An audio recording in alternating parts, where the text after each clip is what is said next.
Nobel Christian ఛానల్ని వీక్షిస్తున్న మీ అందరికీ త్రియేక దేవుని నామంలో శుభాభివందనాలు. నా ఆత్మీయ జీవితంలో నన్ను ఎంతగానో ప్రభావితం చేసిన ఒక వ్యక్తి యొక్క జీవిత సాక్ష్యాన్ని ఈ రోజున మీతో పంచుకోవాలనుకుంటున్నాను. అది 1965వ సంవత్సరం జూలై 3వ తారీఖున దావీదు ఫ్లారెన్స్ దంపతులకు చివరి సంతానంగా ఒక కుమారుడు జన్మించాడు. అతనికి ఎలీషా అనే పేరు పెట్టారు. అతడు వృత్తిరీత్యా తల్లిదండ్రులిద్దరూ గవర్నమెంట్ టీచర్లైనందువలన తమ చిన్న కుమారుణ్ణి అల్లారు ముద్దుగా పెంచారు. అతను తన డిగ్రీ పూర్తి చేసుకున్న తర్వాత బీఈడీలో జాయిన్ అయ్యి తన తల్లిదండ్రుల వలె టీచర్ అవ్వాలని ఎన్నో కలలు కన్నాడు.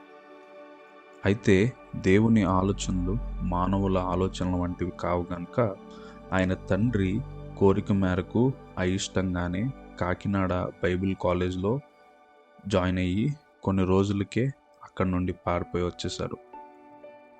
చిన్నప్పటి నుంచి క్రైస్తవ కుటుంబంలో పుట్టినప్పటికీ, ఆదివారం ఆరాధనకు వెళ్తున్నప్పటికీ, సంఘ కార్యక్రమాల్లో పాల్గొన్నప్పటికీ నిజమైన మారుమనసు అనుభవాన్ని పొందుకోలేదు. కొన్ని రోజుల తర్వాత పాస్టర్ రోలాండ్ గారి సహాయంతో కర్ణాటక రాష్ట్రంలో బెంగళూరు దగ్గరలో ఉన్న మైసూరులో ట్రినిటీ బైబిల్ కాలేజ్లో జాయిన్ అయ్యారు.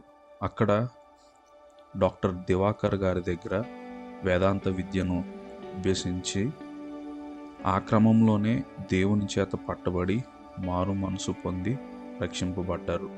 ఎండివ్ పూర్తి చేసుకున్న తర్వాత ఆగస్టు 22వ తారీఖున 1966వ సంవత్సరంలో వివాహం చేసుకున్నారు. దేవుని కృపను బట్టి 1997వ సంవత్సరంలో ఒక కుమారుణ్ణి, 1998వ సంవత్సరంలో ఒక కుమార్తెను పొందుకున్నారు. 1996వ సంవత్సరంలో వివాహ అనంతరం దేవుని పిలుపును బట్టి రాయలసీమ ప్రాంతంలో ఉన్న అనంతపురం అనే పట్టణంలో తన సేవా పరిచర్యను ఆరంభించారు. ఆర్థికంగా ఎటువంటి సహాయం లేకపోయినా దేవుని మీదే ఆధారపడి అద్దె గృహంలో ఆదివారం ఆరాధన చేస్తూ అనేక మందిని దేవుని వైపు నడిపించారు. 2003వ సంవత్సరంలో అతని తండ్రి అనారోగ్యం బారిన పడిన కారణంగా తిరిగి స్వంత ఊరైన నెల్లిమల చేరుకున్నారు. తండ్రి బాగోగులు చూసుకుంటూ గుర్ల గ్రామంలో పరిచర్యను ఆరంభించారు. అక్కడున్న సంఘాన్ని సత్యవాక్యంలో అభివృద్ధి చేశారు. 2008వ సంవత్సరంలో కొన్ని అనివార్య కారణాల వలన భోగాపురం ప్రాంతంలో పరిచర్యను ఆరంభించారు. ఆ ప్రాంతంలో ఎన్నో ఆర్థిక సమస్యలను ఎదుర్కొన్నప్పుడు పిల్లలమైనటువంటి నేను, నా చెల్లి ఇద్దరం కూడా నాన్నను పరిచర్య వదిలిపెట్టి ఉద్యోగం చేయాలన్నప్పుడు ఆయన ఏమాత్రం ఆలోచించకుండా పరిచర్యను వదిలిపెట్టను, అది దేవుడు తనకు పరిచర్య కొరకు ఏర్పరచుకున్నారు అని దేవుని పైన విశ్వాసంతో పరిచర్యను కొనసాగించారు. 2019వ సంవత్సరంలో దేవుని కృపను బట్టి తన స్థానిక సంఘమైన నెల్లిమర్లలో సేవకునిగా పరిచర్యను ప్రారంభించారు. 2022వ సంవత్సరంలో కిడ్నీ సంబంధిత వ్యాధి చేత పరిచర్యను వీడి గృహానికే పరిమితమయ్యారు. డయాలసిస్ జరుగుతున్నప్పటికీ, ఆరోగ్యం రోజురోజుకి క్షీణిస్తున్నప్పటికీ దేవుణ్ణి ఏమాత్రం విడవలేదు. జనవరి 11వ తారీఖున 2024వ సంవత్సరంలో దేవుని పిలుపును అందుకొని పరమపదించారు. మా తండ్రి గారి పరిచర్య భారం, శ్రమల్లో దేవుని విడిచిపెట్టని అతని విశ్వాసం మమ్మల్ని దేవునిలో ఎంతగానో బలపరిచింది. ఆయన నేర్పించిన సత్యవాక్యము, ఆయన జీవించి చూపిన మాదిరిని స్ఫూర్తిగా తీసుకుంటూ ఈ వీడియోను రూపొందించాము.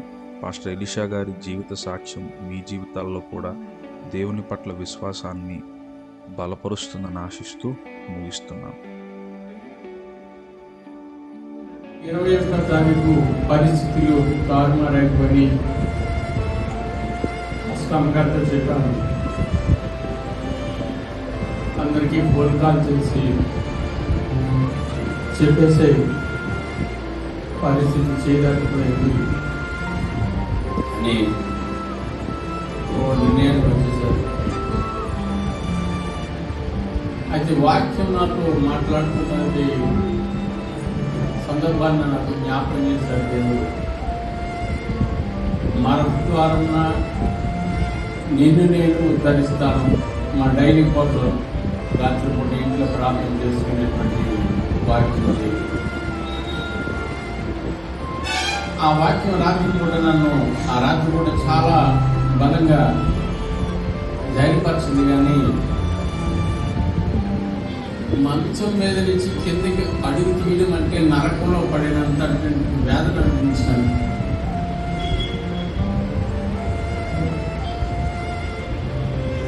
ఆ సమయంలో ఆ మాట 1000 ఏనుగుల బలాన్ని చేకూర్చింది. అంటే నేను మరణ ద్వారాన్ని సమీపిస్తున్నాను, కానీ నేను ఉద్ధరిస్తాను, భయపడదు. రెండవ మాట ఏంటంటే 103వ కీర్తనలో సమాధిలో నుండి ఆ మాట కూడా నన్ను బలపరిచింది. అయితే నేను సమాధి దగ్గరగా పెడతానంటే విడినా పర్వాలేదు, నేను మళ్ళా తిరిగి తీసుకొస్తాను. త్రియేక దేవుని నామంలో మీకు కృపా సమాధానములు కలుగునుగాక. ఆమెన్.